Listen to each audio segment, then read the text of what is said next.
El Señor esté con vosotros. Lectura del Santo Evangelio según San Mateo. En aquel tiempo, los fariseos, al oír que Jesús había hecho callar a los saduceos, formaron un grupo, y uno de ellos, que era experto en la ley, le preguntó para ponerlo a prueba: «Maestro, ¿cuál es el mandamiento principal de la ley?». Él le dijo: «Amarás al Señor tu Dios con todo tu corazón, con toda tu alma, con todo tu ser. Este mandamiento es el principal y primero. El segundo es semejante a él: amarás a tu prójimo como a ti mismo. Estos dos mandamientos sostienen la ley entera y los profetas». Palabra del Señor.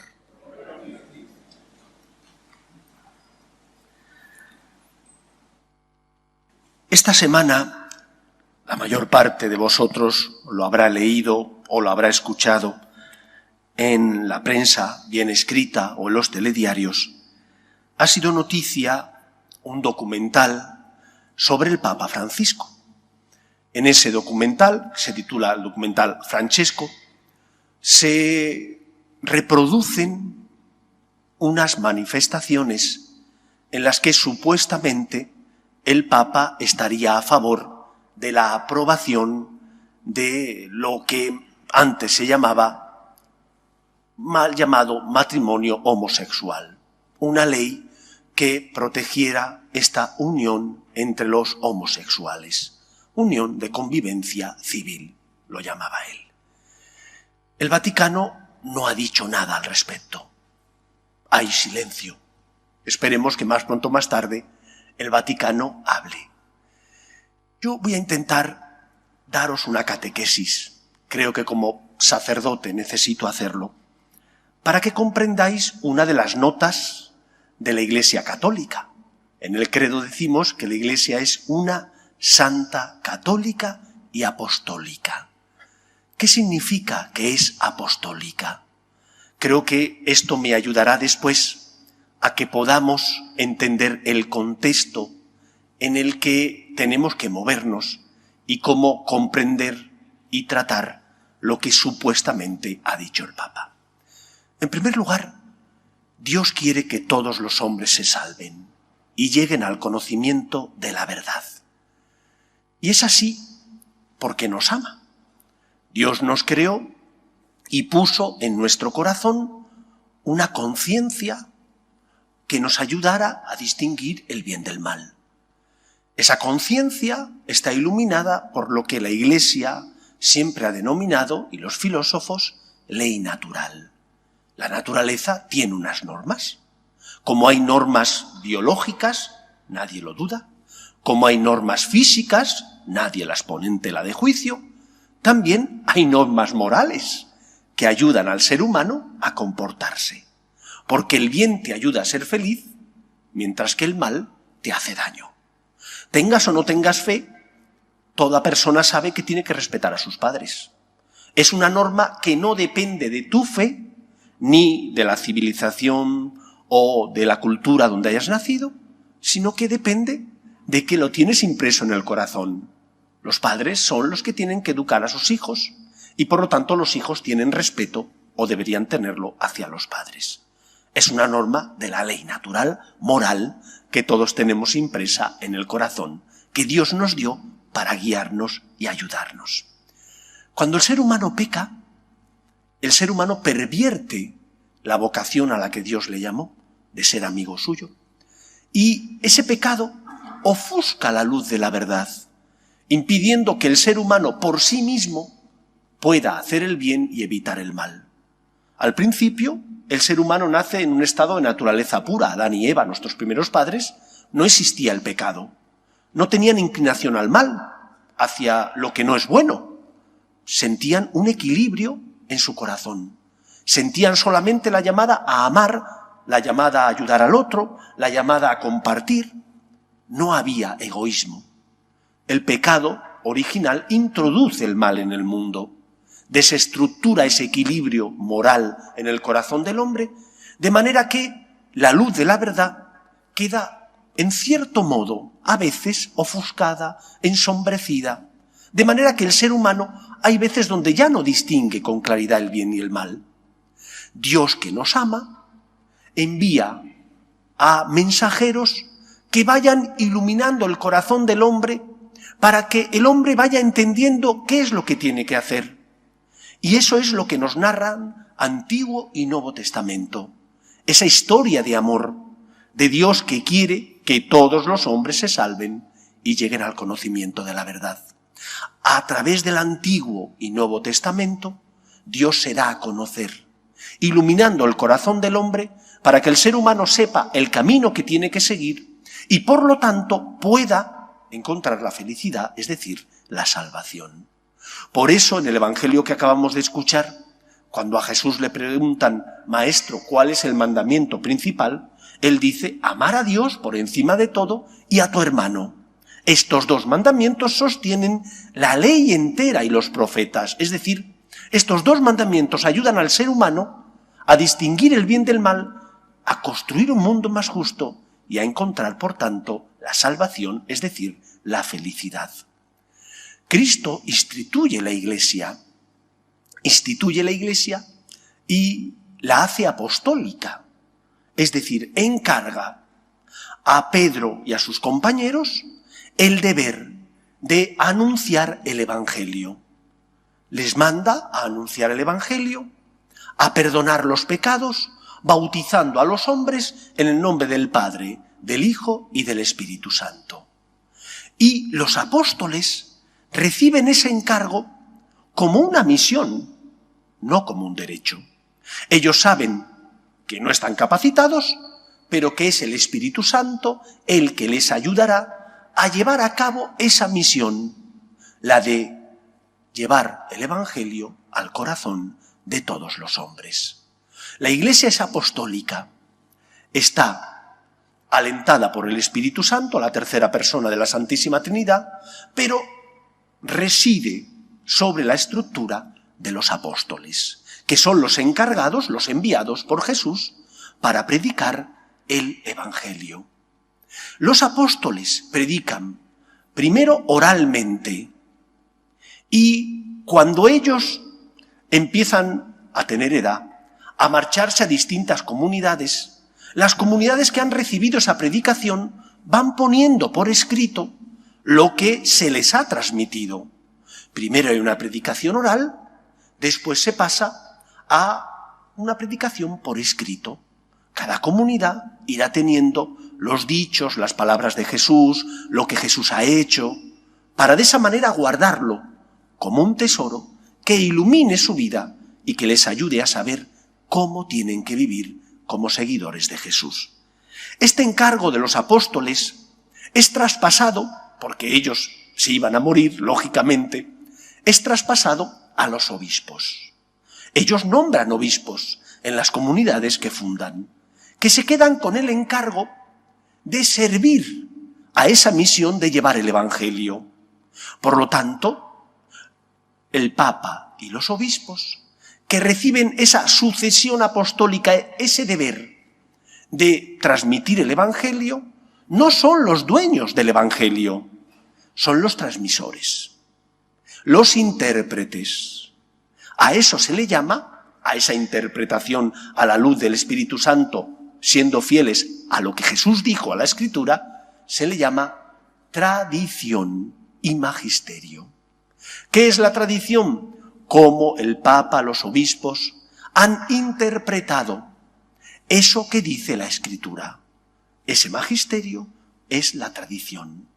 El magisterio, la tradición, están al servicio de la Escritura, de la evangelización y, por lo tanto, de la verdad.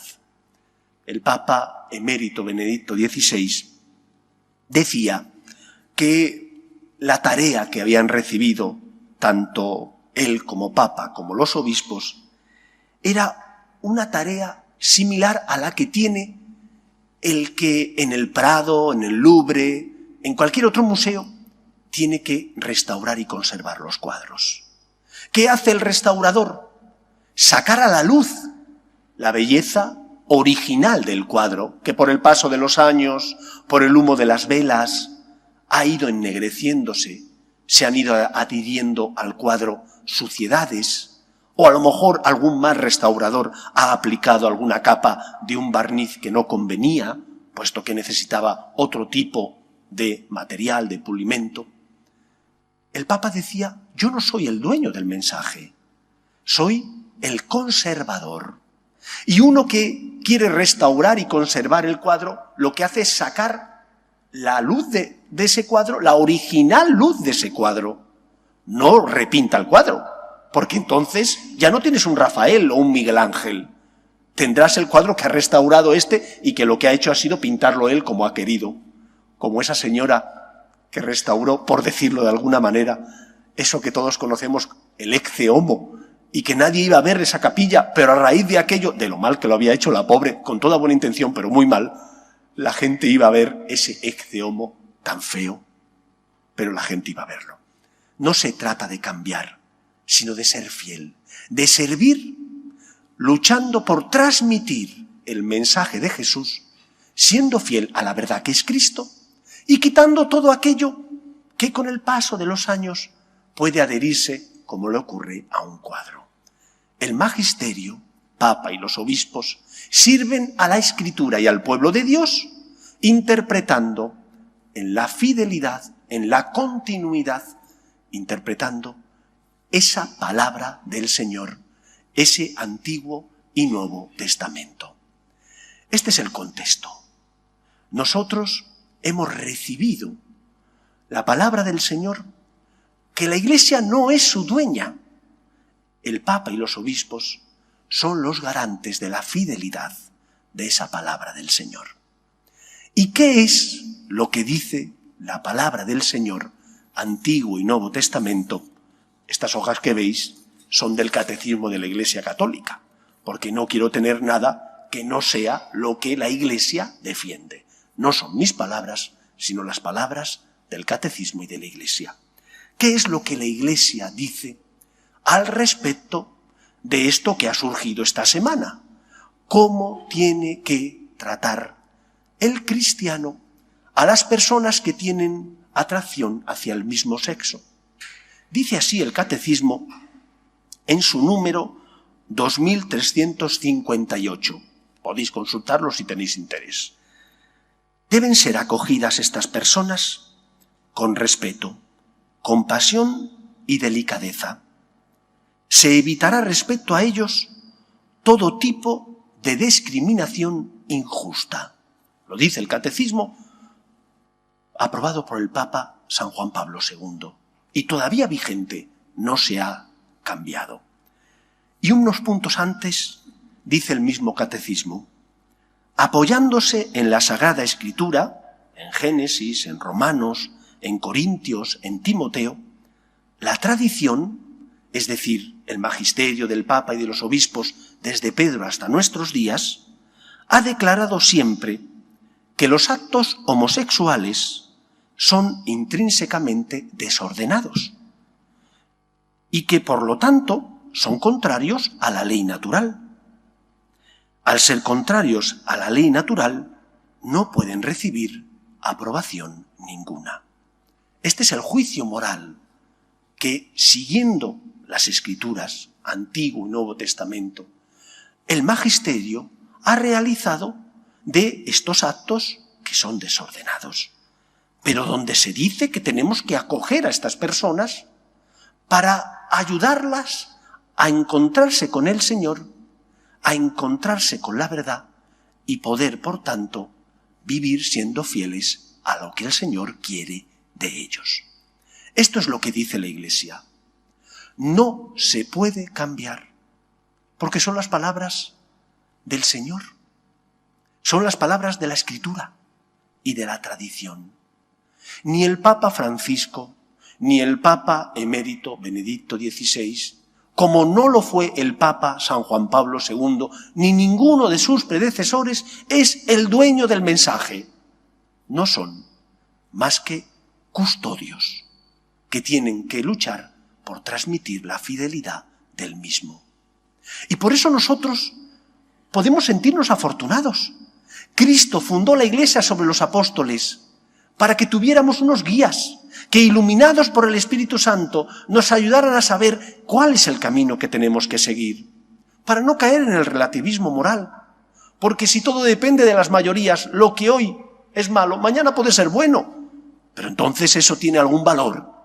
Si es malo y si es bueno. No puede cambiar. La fidelidad a Cristo, que es el camino que nos lleva a la vida, nos tiene que hacer saber que lo que la Escritura transmite y cómo es interpretada por el magisterio de la Iglesia a lo largo de los siglos, es la luz que tiene que iluminar nuestra vida, que no depende de la voluntad de una persona, papa u obispo, sino que es la voz de Dios que no puede ser cambiada. ¿Qué y cómo tenemos que interpretar las supuestas palabras del Papa Francisco? Eso lo diré la semana que viene, porque estoy esperando que haya un comunicado de la Santa Sede. Pero sí os pido, tanto a los que estáis aquí como a los que ven la misa por televisión, que dediquéis un cuarto de hora a ver un programa en televisión, en Magnificat.tv, la actualidad comentada que dirige el padre Santiago Martín, donde aporta luz. Para que entendáis, primero, por qué salen estas declaraciones ahora. ¿Las hizo como dice el documental? ¿O están cercenadas, quitadas, porque no convenía que saliera esto ni lo otro? Se sacan fuera de contexto para que la gente crea que el Papa ha dicho esto o ha dicho lo otro. Miradlo. Actualidad comentada en Magnificat.tv. En YouTube también lo podéis encontrar. Y ahí el padre Santiago hace un análisis de todo esto. No hay un comunicado todavía de la Santa Sede. Cuando lo haya, afrontaremos ese comunicado en respuesta a lo que está ocurriendo. Pero tened bien en cuenta esto. La Iglesia es una santa católica y apostólica.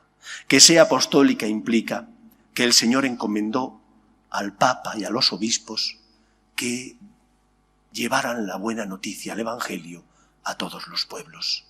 No se puede cambiar, porque es la palabra del Señor, porque es palabra de Dios. Y esto nos da tranquilidad y certeza para acoger a estas personas, para ayudarles a encontrar la verdad que les ayude a encontrar la salvación.